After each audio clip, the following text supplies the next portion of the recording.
2013년 3월 3일 어느 때 어떤 방법으로 해야 합니까? 요한복음 11장 1절에서 16절. 교회를 둘러싼 모든 환경이 급변하는 이 새로운 시대에 도대체 어떻게 준비하고 목회를 감당해야 예수 그리스도께서 꿈꾸셨던 교회를 세울 수 있을지. 지금은 누가 보아도 위기의 시대요, 미래를 예측하기 어려운 변혁의 시대입니다. 도무지 앞이 보이지 않는 척박한 현실 속으로 뛰어들어가는 열정은 있지만 아직은 여러 면에서 미숙한 그리스도의 사람들에게 하나님 때에 행하고 하나님의 방법으로 나아가라 권하고 싶습니다. 어떻게 하나님의 때를 알 수 있습니까? 무엇이 하나님의 방법입니까? 긴 설명도 할 수 있지만 아쉬움이 남는 인간적인 대화 대신에 오늘 요한복음 11장을 묵상하면서 그 해답을 찾아가길 기대합니다. 그대는 사랑하시는 자입니까? 요한복음 11장에 등장하는 제자들의 모습에서 동일한 질문을 떠올립니다. 주님, 도대체 어느 때입니까? 주님, 어떤 방법으로 일하시겠습니까? 제자들은 주님과 함께 지내고는 있지만 주님의 때를 분별하지는 못합니다. 하나님 나라를 이루시는 주님의 방법을 잘 이해하고 있지도 못합니다. 11장의 이야기는 세 가족으로부터 시작합니다. 주인은 병에 걸려서 위험한 상태이고 회개하며 향유를 드린 여인이 있고 그녀의 자매가 있습니다. 여인이 예수님께 자기 사정을 털어놓습니다. 사랑하시는 자가 병들었나이다. 요한복음은 친절하게 설명을 곁들입니다. 예수께서 본래 마르다와 그 동생과 나사로를 사랑하시더니. 이 세상에는 하나님께만 속한 신비한 영역이 있습니다. 때와 방법, 규모입니다. 어떤 일이든지 해야 할 때가 있고 선택해야 할 방법이 있습니다. 그리고 일이 실제로 이루어지는 규모가 있습니다. 인간이 하나님의 영역에 근접하려면 무엇보다도 친밀한 관계 속으로 들어가야 합니다. 목자는 양을 알고 양은 목자의 음성을 아는 목자와 양의 관계가 좋은 예입니다. 어느 때입니까? 예수님께서는 자매의 간절한 요청을 받은 후에도 움직이지 않습니다. 우리의 상식으로는 그렇게 사랑하고 또 친밀하다면 위기에 처한 이 가족을 즉시 도우셔야 하지 않았을까요? 그런데 예수께서는 긴박한 위기 상황을 듣고도 사랑하는 이 가족에게로 즉시 가시지 않았습니다. 도리어 의도적으로 지체하고 있다는 인상마저 주셨습니다. 이해하기 힘든 대목입니다. 그러나 독자들은 나중에서야 알게 됩니다. 때늦은 예수님의 기적이 더 많은 사람들에게 더 큰 충격을 주었고 더 선명하게 하나님의 영광을 드러냈습니다. 나사로가 무덤에서 걸어나온 사건은 예수님의 부활 사건으로 이어집니다. 어떤 방법으로 해야 합니까?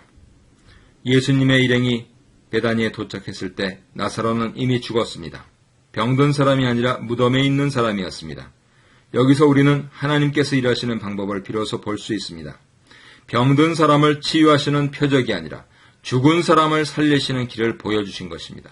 이것이 하나님의 길이요 하나님께서 역사하시는 방법이었습니다.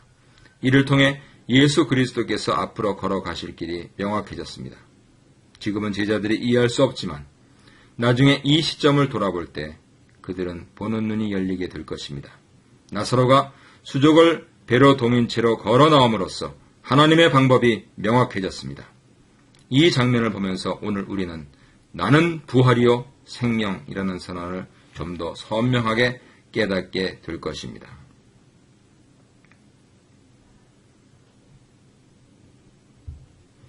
지혜를 얻기 위해 고민하며 전국을 떠돌던 때, 어느 때, 어떤 방법으로, 어떻게? 라는 동일한 질문 앞에 섰습니다. 태백에 있는 예수원에서 대천덕 신부님이 이런 살아있는 말씀을 들려주셨습니다. 신앙생활을 한다는 것은 인생을 실험실에서 지내는 것과 흡사하다고 봅니다. 성경의 기준대로 살면서 그리스도의 교훈이 진리인지 아닌지 자신이 직접 실험하는 것처럼 너무 다른 사람들에게 묻지 마세요. 그들도 당신처럼 실험 중일 테니까요. 이런 교훈도 주셨습니다. 너무 고민하지 마세요.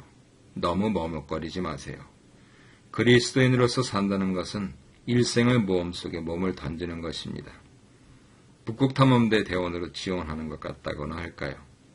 처음에는 힘들고 고통스러울 것 같아서 두려워 가슴이 답답하고 생명을 건 비정함이 있지만 실제로 믿음으로 살아가면 모험여행에 나선 어린아이처럼 얼마나 가슴이 뛰고 흥미진진한지 모릅니다.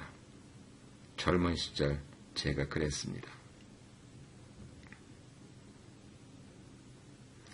그 겨울 제게는 하나님의 때였고 또한 목회자로 훈련받는 것이 하나님의 방법이었습니다.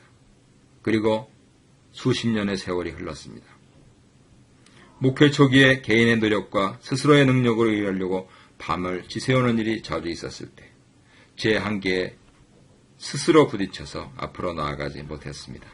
그런데 시간이 지날수록 하나님의 때를 더 중요하게 여기고 하나님의 방법을 따르기 위해서 더 힘쓰는 근본적인 변화를 일으켜 주셨습니다. 요즘 하나님의 일을 감당할 때 종종 자신의 규모가 아니라 하나님의 규모로 일하고 있는 자신을 발견합니다. 요한복음의 제자들도 자신들이 걸어간 십자가의 길에서 동일한 체험을 하지 않았을까 생각해 봅니다. 처음에는 자신들이 결정한 때의 걸음을 옮기고 자신들이 선택한 길로 걸어가고 자신들의 방법으로 예수 그리스도를 따라갔지만 십자가 사건을 체험하고 부활하신 주님을 만나고는 성령의 임재와 능력을 체험하면서 살아갔을 것입니다.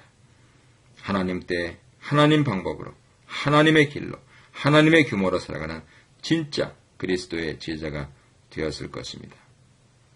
우리도 지금은 너무 부족하지만 종국에는 그렇게 살아갈 수 있지 않을까요? 우리 주님의 제자들처럼 나사로처럼 마르다와 마리아처럼 말입니다.